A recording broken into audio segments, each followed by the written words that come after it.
Hi, mystery writers. Whoa, my scheduling got way off today, so we're a little bit later than usual, but here we are. And today I want to talk about your suspects and using your suspects in your mystery to set up your story, set up the problems for your detective. Because when you're serving up your mystery novel, your suspects are the main course. The victim triggers the mystery. The sleuth leads your reader through the puzzle to discover the killer. But your suspects, through action and dialogue, create the mystery. Suspects lie, they cheat, they steal, and by their actions, they thwart your sleuth. And think of your sleuth as your reader. Mystery readers love a puzzle, and secretly or openly, they want to solve the puzzle before your sleuth does. And your reader experiences your sleuth's triumphs and failures as their own. So, your challenge as a mystery writer is to create suspects that challenge your sleuth.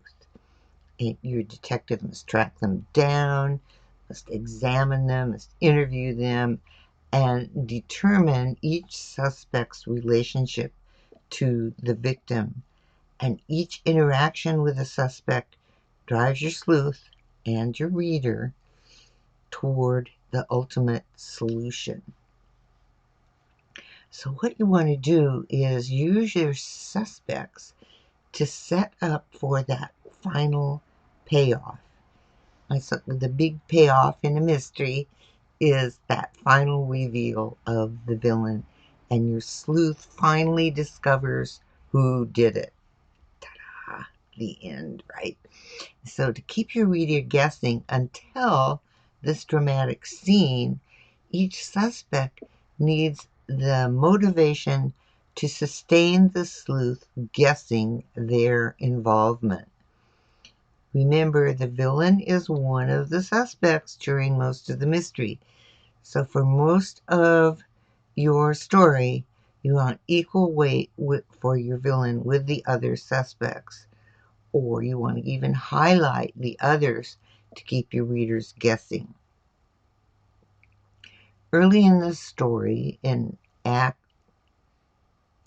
1, in the 4-act structure, the villain is one of several suspects. So set up your villain with a clue that will make sense at the end, but seems insignificant or irrelevant when it's first introduced at the beginning of your story.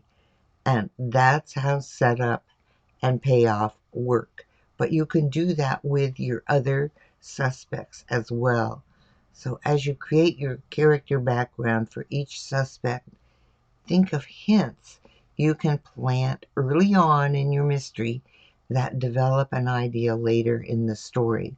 So what action or dialogue can you use to create a setup for that particular suspect character? You want to make sure that each suspect is individualized.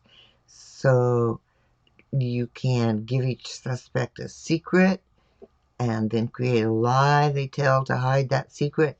Once again, I know I've mentioned this before, the secret may have nothing to do with the actual crime, but it's a secret that's important to that suspect.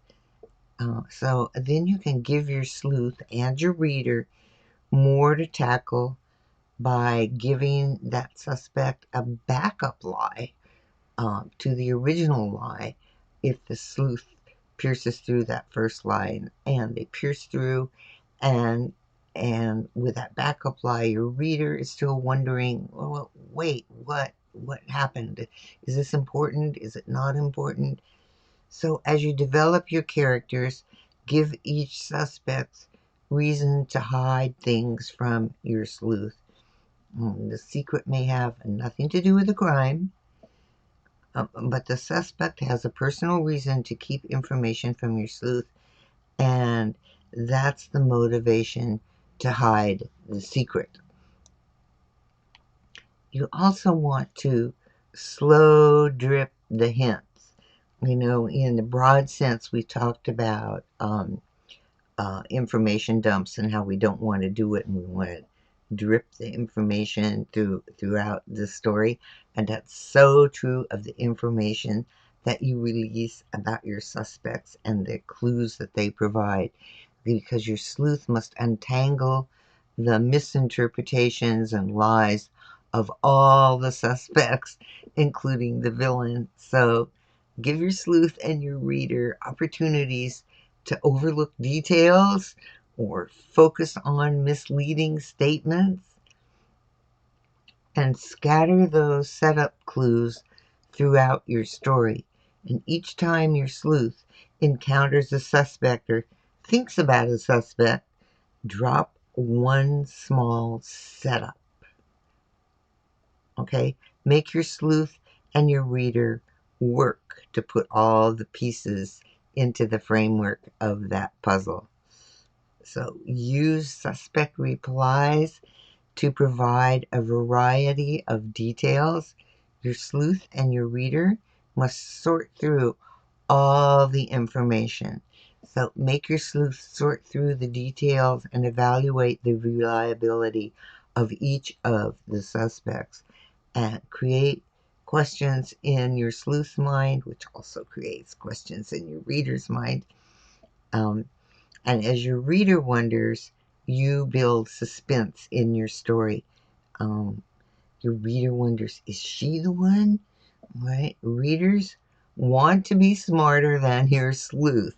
So as you head toward the end, uncover each suspect's motivation until what remains is uncovering the villain.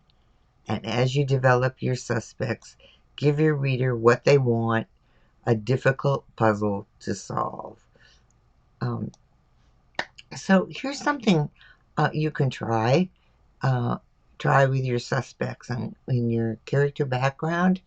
Uh, for each suspect, list the question that they raise for your detective and the reader. All right.